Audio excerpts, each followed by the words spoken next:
Dear friends, this video is Chapter 3 of Basic Skill of Piling Rig. Useful to construction professional and technicians working in construction industry.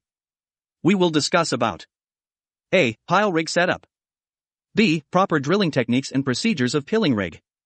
C. Drilling methods. D. Pile installation. We'll start presenting a new topic now. A. Pile rig setup. Rig setup is a critical process that involves preparing and configuring drilling or piling rigs for safe and efficient operation. Proper rig setup is essential to ensure that the equipment is stable, aligned, and ready to perform its intended tasks. Here are the key steps involved in rig setup. 1. Site assessment. 1A. Before setting up the rig, conduct a thorough site assessment to identify potential hazards, obstructions, and other factors that may affect the rig's placement and operation. Ensure that the site is suitable for the intended drilling or piling activities. 2. Positioning. 2A. Position the rig at the designated location on the construction site. Ensure that the chosen location is level and stable to support the weight of the rig and any additional equipment, such as a crane or support vehicles. 3. Clearance and safety zone. 3A. Establish a safety zone around the rig to keep personnel and other equipment at a safe distance during operation. Ensure that there is adequate clearance from overhead power lines, structures, and other potential hazards. 4. Stabilization. 4A. Use outriggers, stabilizers, or other support mechanisms to stabilize the rig and prevent tipping or movement during operation. Ensure that the rig is level on all axes. 5. Rig assembly. 5A. Assemble the rig components according to the manufacturer's instructions. This may include attaching the mast, boom, and any other attachments or accessories. 6. Connecting power and utilities. 6A. Connect the rig to a power source, such as electricity or a generator, if applicable. Ensure that all electrical connections are secure and comply with safety regulations. 6B. If the rig requires hydraulic fluid or other utilities, ensure that these connections are made correctly and that fluid levels are within the recommended range. 7. Control panel and instrumentation. 7A. Verify that the rig's control panel and instrumentation are functioning correctly. Check for any warning lights or alarms that may indicate issues with the rig's systems. 8. Safety measures. 8A. Ensure that all safety measures are in place, including proper signage, barricades, and personal protective equipment (PP) for rig operators and personnel in the vicinity. 9. Pre-operation inspection. 9A. Conduct a comprehensive pre-operation inspection of the entire rig, including all mechanical, hydraulic, and electrical components. Address any issues or discrepancies before proceeding with drilling or piling activities. 10. Test run. 10A. Before starting actual drilling or piling, perform a test run to ensure that all rig systems and controls are functioning as expected. This allows operators to identify and rectify any issues in a controlled environment. 11. Communication. 11A. Establish clear communication protocols between rig operators and ground personnel. Use hand signals, radios, or other communication devices to coordinate activities and ensure safety. 12. Documentation. 12A. Maintain records of the rig setup process, including any adjustments made, inspection results, and test run data. This documentation can be valuable for quality control and safety compliance. 13. Training. 13A. Ensure that rig operators are properly trained and familiar with the specific rig model and its setup procedures. Proper rig setup is fundamental to safe and efficient drilling or piling operations. Rig operators should follow manufacturer recommendations and industry best practices to ensure that the rig is ready for use and that safety measures are in place to protect personnel and equipment. B. Proper drilling techniques and procedures of piling rig. Proper drilling techniques and procedures for a piling rig are essential to ensure the successful installation of piles, whether for foundations, retaining walls, or other construction purposes. Here are the key steps and considerations for drilling with a piling rig. 1. Site preparation. 1A. Clear the construction site of any debris, obstructions, or loose soil that could interfere with drilling operations. 1B. Ensure that the ground is stable and properly compacted to support the rig's weight and vibrations during drilling. 2. Rig setup. 2A. Follow the rig setup procedures, as mentioned in the previous response, to position the rig securely and level it properly. 3. Selection of pile type and size. 3A. Choose the appropriate pile type, example driven piles, drilled shafts, and size based on engineering specifications, soil conditions, and load requirements. 4. Drilling tools and equipment. 4A. Select the drilling tools and equipment, including the auger or drill bit, that are suitable for the specific pile and soil conditions. 4b. Ensure that the tools are in good condition and securely attached to the rig. 5. Drilling process. 5a. Start the drilling process by lowering the drilling tool into the ground at the designated pile location. 5b. Begin drilling at a slow speed and gradually increase the rotation and penetration rate as the tool advances. 5c. Continuously monitor drilling parameters such as drilling speed, torque, and penetration depth. 6. Cuttings removal. 6a. Use appropriate methods to remove cuttings and debris from the borehole as drilling progresses. This may involve using drilling mud, air flushing, or other methods. 7. Drilling depth. 7a. Drill to the required depth as specified in the project plans and engineering drawings. 7b. Measure the depth accurately to ensure that the pile will be installed at the desired elevation. 8. Inspections. 8a. Conduct regular inspections of the drilled borehole to check for deviations, obstructions, or any other issues that may affect pile installation. 9. Casing, if necessary. 9a. Depending on soil conditions, it may be necessary to install casing to prevent borehole collapse. The casing should extend to the required depth. 10. Sampling and testing.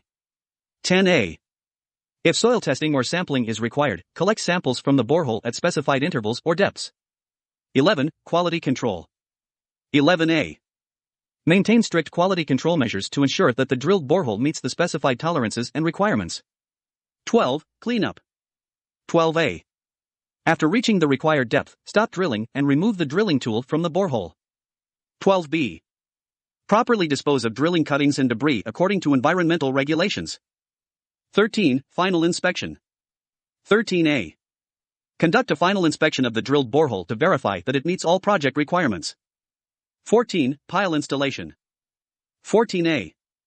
After drilling, the pile, reinforcement cage or other types, is typically lowered into the borehole. 14b.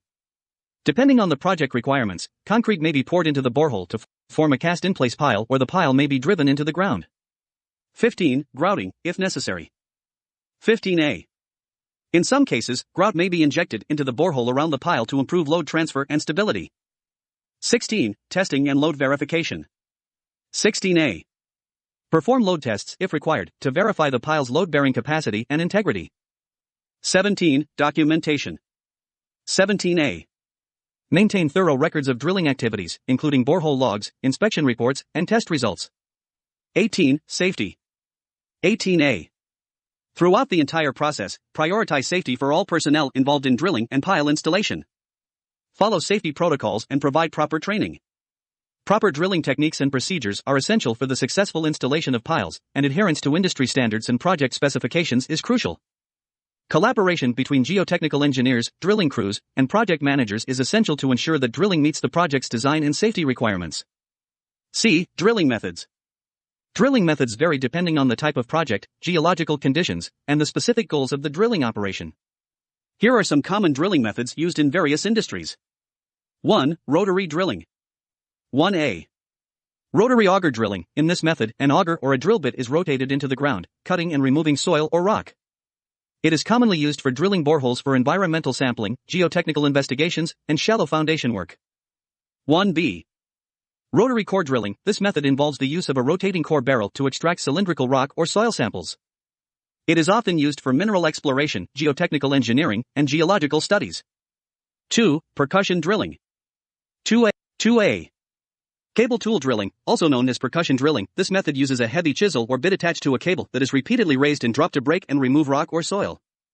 It is used for drilling water wells, soil sampling, and geothermal drilling. 3. Reverse circulation, RC, drilling. 3a. In RC drilling, compressed air or other drilling fluids are used to lift cuttings to the surface through the inner tube of the drill pipe.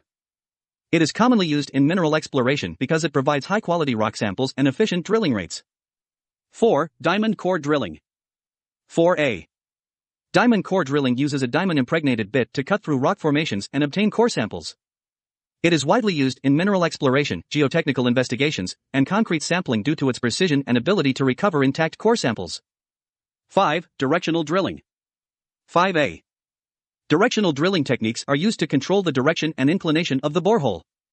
It is commonly employed in the oil and gas industry to access reserves at different angles and depths. Horizontal drilling is a specific form of directional drilling used for well bore drilling. 6. Sonic drilling. 6a. Sonic drilling uses high-frequency vibrations to advance the drill string and extract soil or rock samples. This method is known for its efficiency and minimal disturbance of the surrounding ground.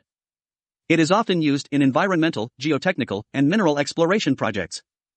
7. Hydraulic rotary drilling. 7a. Hydraulic rotary drilling employs rotary motion powered by hydraulic systems. It is commonly used in foundation drilling for constructing deep piles or caissons. 8. Blast hole drilling. 8a. Blast hole drilling is used primarily in mining and quarrying operations to create holes for explosives. These explosives are used to fragment rock for extraction. 9. Air rotary drilling. 9a. Air rotary drilling uses compressed air to remove cuttings and debris from the borehole. It is often used in geotechnical drilling and water well drilling. 10. Geothermal drilling. 10a. Geothermal drilling techniques are specialized for the installation of geothermal heating and cooling systems. These systems use the Earth's heat for temperature control in buildings. 11. Auger drilling. 11a. Auger drilling employs a rotating helical screw or auger to excavate soil or sediment. It is commonly used for environmental and geotechnical drilling to collect soil samples. 12. Jet grouting. 12a. Jet grouting combines drilling and grouting.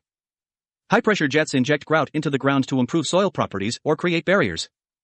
It is often used in foundation construction and soil stabilization. The choice of drilling method depends on factors such as project objectives, geological conditions, soil or rock types, and cost considerations. Proper selection and execution of the drilling method are crucial for the success of various industries, including mining, construction, environmental science, and geotechnical engineering. D. Pile installation. Pile installation is a crucial step in many construction and foundation projects. Piles are structural elements that are driven, drilled, or cast into the ground to provide support and stability for buildings, bridges, and other structures. The specific pile installation method used depends on factors such as soil conditions, load requirements, and project specifications. Here are some common methods for pile installation. 1. Driven piles. 1a. Timber piles. Timber piles are wooden columns driven into the ground. They are relatively inexpensive and suitable for some applications but may be vulnerable to decay and pests. 1b. Concrete piles. Concrete piles, including precast and cast-in-place varieties, are commonly used for their strength and durability. They are driven into the ground using a pile hammer or vibratory driver. 1c. Steel piles. Steel piles are strong and resistant to corrosion. They can be driven into the ground using impact hammers or vibratory drivers. Steel H piles and pipe piles are common types. 1d. Composite piles. Composite piles are made from a combination of materials, such as concrete and steel. They offer the advantages of both materials, including strength and corrosion resistance. 2. Drilled or bored piles, drilled shafts. 2a. Auger cast-in-place (ACIP) piles. ACIP piles are formed by drilling a hole with an auger, filling it with concrete, and inserting reinforcement. They are commonly used for deep foundations. 2b. Caissons. Caissons are large-diameter drilled piles typically used for bridge piers and other heavy loads. They are created by drilling a large hole and filling it with concrete. 2c. Bored piles. Bored piles are created by drilling a hole, placing reinforcement, and then filling it with concrete. They are used for various foundation applications. 3. Screw piles, helical piles. 3a. Screw piles have helical blades or flighting that allows them to be twisted into the ground. They are particularly useful in areas with difficult soil conditions or where minimal site disturbance is required. 4. Jet grouting. 4a. Jet grouting involves injecting high-pressure grout into the ground while rotating the drill rod. It creates a column of grout, which hardens and provides support. It is used for soil stabilization and underpinning. 5. Micropiles. 5a. Micropiles are small-diameter piles, usually less than 300 mm, that are drilled and grouted. They are often used in limited access areas or to support light to moderate loads. 6. Sheet piles. 6a. Sheet piles are interlocking steel or concrete sheets driven into the ground to form a retaining wall or cofferdam. They are commonly used in waterfront construction and for excavation support. 7. Vibroflotation. 7a. Vibroflotation is a ground improvement technique that involves vibrating a probe into the ground to densify loose soils, which can increase bearing capacity. 8. Underwater pile installation. 8a. Specialized equipment, such as pile drivers mounted on barges, is used for pile installation in underwater or marine environments. Pile installation requires careful planning, engineering, and quality control to ensure that piles are properly aligned, embedded to the required depth, and capable of supporting the intended loads. Monitoring during installation and testing afterward may be necessary to verify the integrity and load-bearing capacity of the piles. Local building codes and engineering standards should be followed to ensure the safety and performance of the foundation system. Friends, we have explained in brief about pile rig setup, drilling techniques, pile installation. We request all to mention your view and requirement in comments section of YouTube video. Also like and share to your friend. Also subscribe our YouTube channel Inframechanizer. This is 100% free.